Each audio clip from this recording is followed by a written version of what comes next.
That was her first interview since the report was released. What's your reaction? Well, I commend her on the detail of this report. Preliminary reports are not usually this detailed nor conclusive, but now we know exactly what's going on with this. There were 4 bolts missing that should have been in the airplane, and that's what caused this. It couldn't be more clear as to what happened now. Now we need to find out how it happened and how to prevent it going forward. Yeah, how to make sure that never happens again, and that it hasn't already happened on other planes, and that something crazy like this, door flying off, thankfully, won't happen again. So the report included this photo as well. Take a look. It was taken in September, more than a month before the plane was even delivered to Alaska Airlines, and it shows where the hardware was missing while the plane was being worked on. So how does an airplane manufacturer like Boeing allow this to happen, where either someone forgot or there wasn't someone checking behind the other person to make sure bolts were there? Yeah, I love how you use the word forgot. You just don't forget things on an assembly line. That's the issue. What I think happened, I've been a mechanic for 45 years. I've worked on assembly lines. And what happens in the assembly line mentality is you start saying, I'm a machine. I do the same thing over and over and over repeatedly.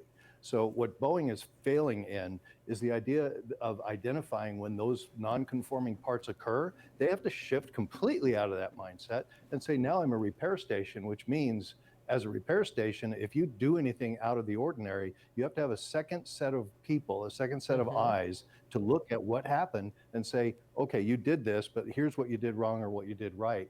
They didn't do that here.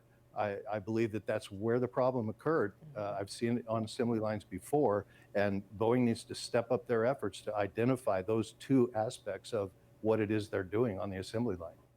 So, and on that assembly line, I mean, wouldn't it be the case that there are always going to be either another pair of eyes or something that double checks the work? But now we're talking about a gazillion parts, on the assemblage of a plane. So, but this is so vital, so important, and all of it is about safety.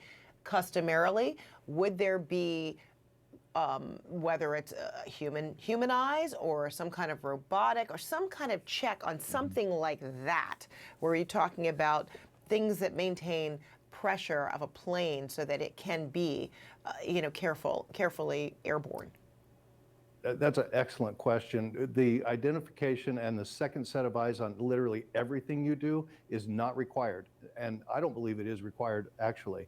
On an assembly line, it's so routine how you go through every step. If you put in a bolt that simply holds the, something in place, like a cup holder or something like that, do you really need a second set of eyes for that? Right. So the FAA has devised a method for this. It's called the RII, the Required Inspection Items list. And that is not enforced necessarily at Boeing. It's part of their safety management system that anything that's safety critical that could cause the aircraft to not perform, like this door, for example, that should be an RII inspection. And they have a list of those things that require that. Now, in the assembly line, that's looked at a little differently. It's part of the routine. You go from here to here to here, then they inspect. Then they go from here to here to here, then they inspect.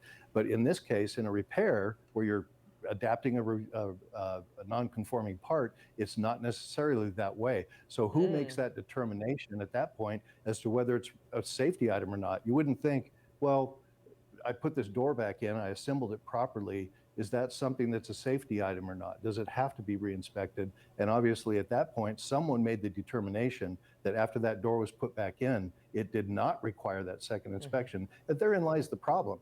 Who makes that determination? Is it Boeing? Is it Spirit? Is it perhaps a third party?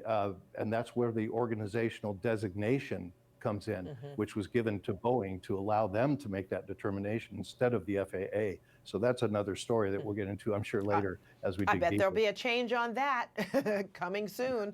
All right. There will be. Yeah. All right, David Susi. We can laugh about this because we're so glad that plane safely landed. Those 177 people are here to tell the story, but my gosh, I mean, that plane had been in the air many times, descending and, and taking off, and that door never fell off prior to that. Yeah, Amazing. we certainly don't want to make light of that. It definitely No. was could have been much worse. Right, it's very serious. David Susi, thank you so much. Appreciate it.